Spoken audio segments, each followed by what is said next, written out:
All right, today we're jumping into a really big, really bold proposal for the future of AI. It's called the Intelligent Internet. The idea is to forge a third path, a completely different way to think about how we build and control artificial intelligence. So let's start with a puzzle, what the creators of this plan call the AI paradox. Every day, it seems, AI gets cheaper, more powerful, and more available. But at the same time, finding an AI you can actually trust, one that's open and working for you, that's getting harder and harder.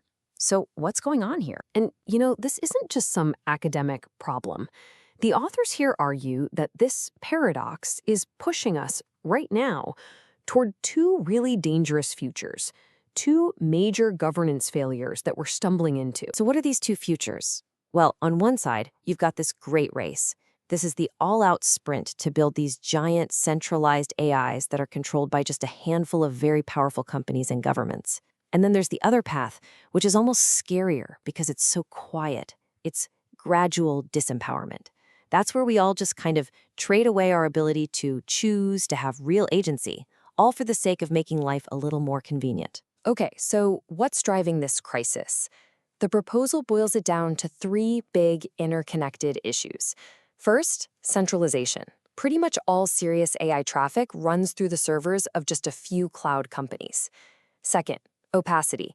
The models are black boxes. We have no idea what biases or even malicious code might be hiding inside. And all of that together, it creates this incredible fragility.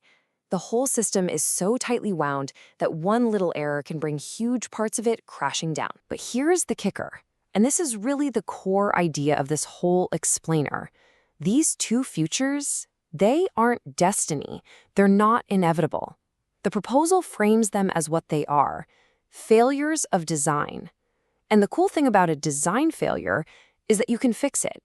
You can build something better. And that's where the intelligent internet comes in.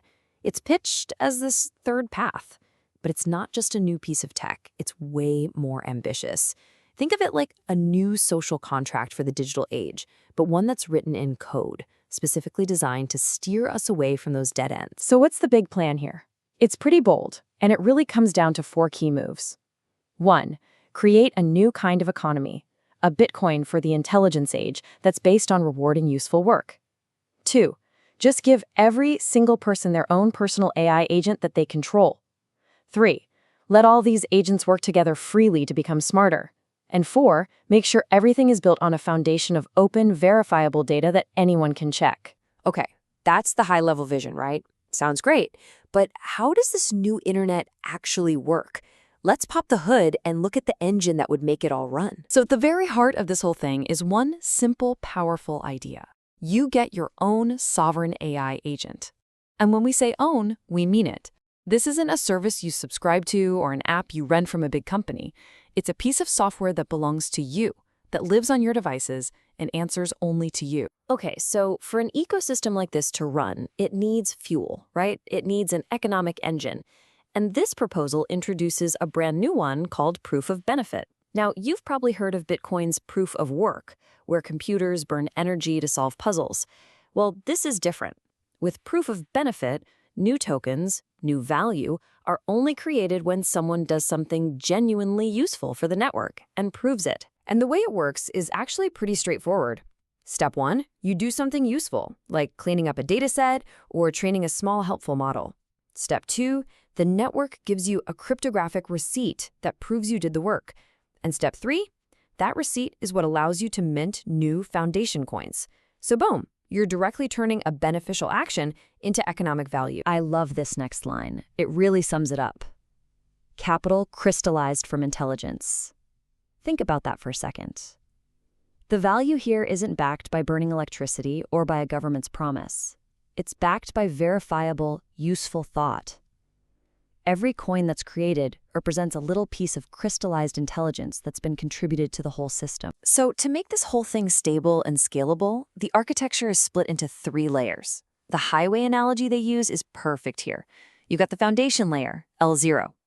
That's like the global interstate system, the bedrock ledger everyone uses. Then you have the culture layer, L1. These are like a state's local traffic laws. Communities or nations can set their own specific rules on top of the foundation. And finally, there's the personal layer, L2. That's your car on the highway. It runs on your device, and it's where your personal agent lives and operates. All right, so who are the main characters in this new world? First up, you have citizens. That's us. Each person gets one and only one private account. Then you have our II agents, our digital twins doing our bidding. Then you need the infrastructure guys, the heavy lifters.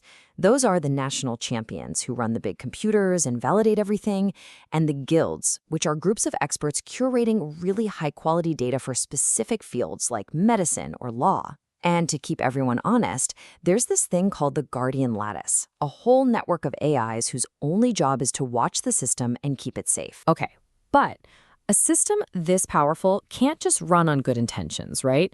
It needs rules. It needs a clear, public constitution that's baked into the code so everyone knows exactly what they're dealing with. And that constitution really rests on 4 non-negotiable pillars. First, total openness. All the important code, models, and data are out there for anyone to see and audit. Second, verifiable public benefit. If you can't prove you did something useful, you don't get to mint new coins. Simple as that. Third is all about human and agent dignity. One person, one account. No mandatory, creepy identity checks. And finally, credible neutrality. The rules apply to everyone equally, enforced by the code itself, not by some committee in a boardroom. All right, we've gone through the big picture, the economics, the architecture, the rules, but let's zoom all the way in for a second. Let's make this personal. What does all of this actually mean for you? The absolute bedrock promise, the thing this all comes down to, is this. One person, one AI account. That's it. You get a baseline of OpenAI that you own and control. It's not a product or a premium service. It's presented as a fundamental digital right. But what if that baseline isn't enough? What if you need more juice for your agent? Well, this is where it gets really interesting. You can upgrade, but you don't do it by pulling out your credit card. You upgrade by contributing. You could do a privacy-safe check to prove you're a real, unique human. You could donate your phone or laptop's spare computing power to help the network, or you could connect your personal agent to other powerful, specialized tools out there. So when you strip it all away, this whole idea, this intelligent internet, it's not really just about building new technology. It's about trying to fundamentally change our relationship with AI, shifting it from one of renting to one of owning. And that leaves us with a pretty powerful question to think about. If someone handed you the keys to your very own sovereign AI tomorrow, what's the first thing you'd do with it?